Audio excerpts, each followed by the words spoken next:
Hi there, Sanbonani Molweni. Welcome to Fix channel. If you're new here, please subscribe before the end of the video. If returning, thank you for love and support. I appreciate you. Married at first sight. Sikhuluma la nge-therapist uSisithabang. Mangaba ngiphosise-ke ngegama lakhe. We guys, kunento engithintile. Lento le iphathelene nama-therapist.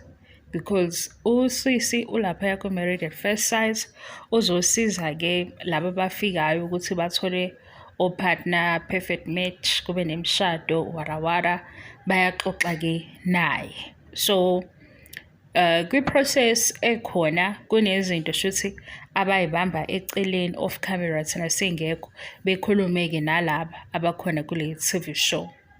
Sekuvela ukuthi-ke ukhuluma nge-trauma bond, ukhuluma ngokuthi indlela abakhonekte ngabo laba ababakhethile as o-partner kuhlangene nokuthi omunye udlule ey'ntweni ezinjani.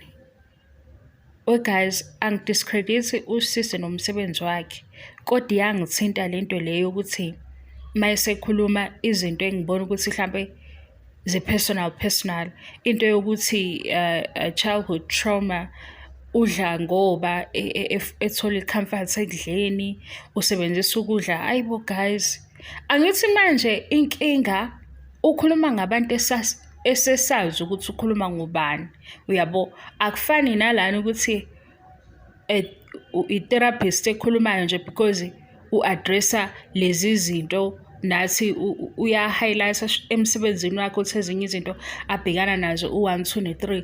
Lana silalele kodwa sibe sazi ukuthi hayibo ukhuluma ngoNkululeko, ukhuluma ngoNtsepho, ukhuluma ngoPalesa. Ku-right lokho guys? Ngiyabuza, angifuni ukwenza le video ibe yinde ngoba izosuka ibhede.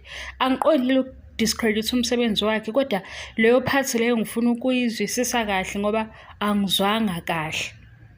Uyabona ukuletha i-topic ethile ukukhuluma ngayo usiza abantu like ukhuluma nje. Lana umehluko siyabaza abantu akababalayo ngoba sesiyazi ukuthi owayebala ukudla ubani. Hayibo guys, ku-right lokho? UPalesa umshado wakhe owashada siyakubona lokho. Angazi u2 minutes video le ngubonile ngingaze ngikhulume kakhulu, kodwa kulo 2 minutes video engubonile ngizwe lama details ngase ngithi hayibo ngeke phela. And we guys, ngihlezi ngiba nayo lento ngiyicabanga ukuthi yazi laphayana kuma-therapist into esikhulumayo igcina kuleza indonga, i-conversation ephakathi kwe-therapist ne-client nalo wamsizayo asisho njalo.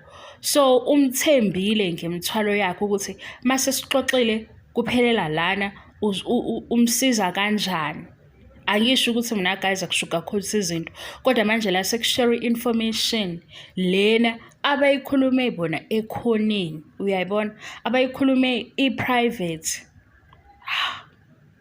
Yazi ukuthi ifana nani lento ukizwa kwami, ifana nomuntu ohambe waya kwisangoma inyanga ela ku-social media. Kube nakhona ukuthi inyanga masikhuluma ngale nkinga nathi siyabona ukuthi ikhuluma ngobani. Yabo ukuthi izangoma zibuye zibe nayo lo mqondo ukuthi hey njalo ngiyabasiza obani nobani, sibuye singasazi ukuthi hayibo usuzoshuta ade bahlolela yona egumbini lakho lokuhlola. Manje ngimuzwe kanjalo, kodwa-ke ngicela ukuphinda u2 minutes video le ngubonile kune-full interview.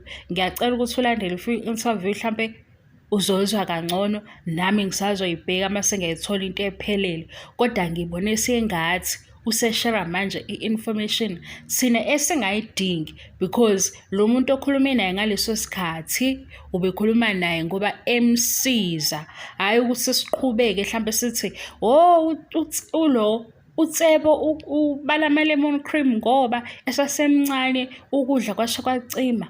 Hayibo uPalesa, umuntu guys uyasi-own i-story sakhe. Umuntu uyayi-own i-experience yakhe and kuzwakala kangcono Uma loyo-ke onenkinga esehambile waya kwi-therapist, kwawuye oshera ijeni yakhe. Lana indlela engizwa ngayo kungenzeka ukuthi ngi-wrong.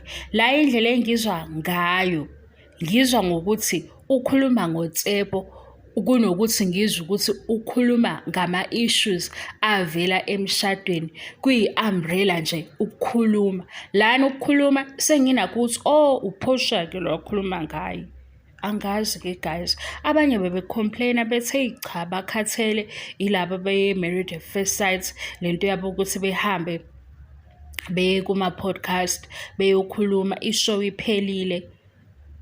Ukukhuluma akunankinga guys.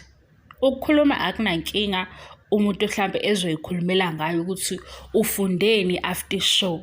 Inkinga yilento yokuthi bakhuluma ngama-private parts. Manje thina sisazi ukuthi sesiwumphakathi onjani.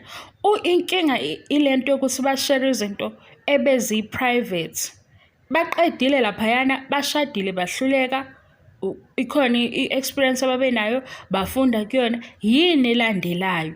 Manje ngathi sekuqhubeka i-tell all la kuma-podcast esingayicelanga.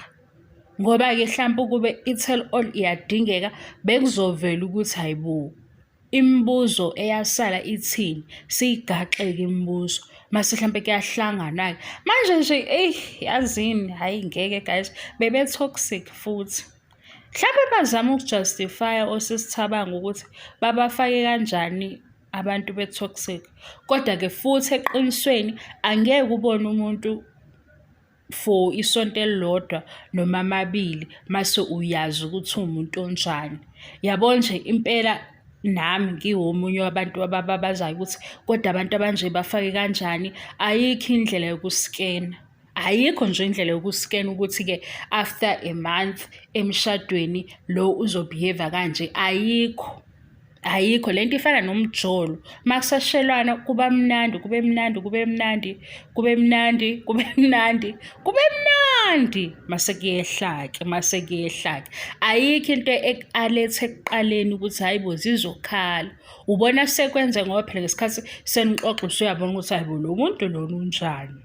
Mase eseqala-ke engasawaphendula ama-calls akho, use-on and off, yonke-ke leyo nto. Manje masithi ama-experts babafake kanjani abantu abakanje? Bebazi ngani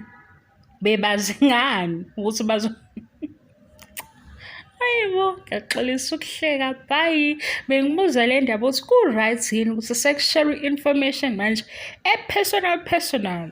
Hayibo, childhood trauma, uzikhampasa ngokudla, wayengenalo izwi, abazikhulumele kongenani. Ngoba umsebenzi we-therapist la kwi-podcast ukhuluma nabantu abaningi. Manje uzobeka umuntu esimazi ukuthi ukhuluma ngaye. Mina ngibona ngathi lento ivula umnyango we-bullying ngoba bisikhona already. Yazi ku-social media guys akucontroleki. Ku-social media nje mase kuqaliwe, angithi manje sekuzothiwa shame. Indaba yama-lemon cream, kanti hhayi ezinye izinto azikho right. Futhi sizama ukukhula guys.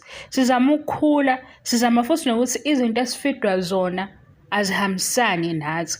Masibuka u-Married at First Sight kusho ukuthi sibadala, ngithi sibuka abantu abashadile. Asingabi nento yokuthi shame ipipi elincane. Ayo, ngizoyikhatha kanjani-ke lento? Ilento-ke yabo azifuni ukuxoxa izinto ey'fana nalena. Azifuni ukuxoxa indaba ey'fana nalezi. Azifuni. Sizama ukukhula, yabo. Sizama ukukhula. Ziningi izinto sithi siyakhula zisidonsele emuva, yabo. Senze nasiyi-question ukuthi hayibo, sabantu abadala banjani? Hhayi, sama-1K esibuka. Futhi. Ama-1K esibuka leya show. Manje bafika nomqondo esingasawuqondi kahle. Abenze right. Siyazi ukuthi idrama iyadingeka kodwa abenze right for next season. Ngiyabonga-ke guys, ningakhohlwa ukukhomenta. Bye.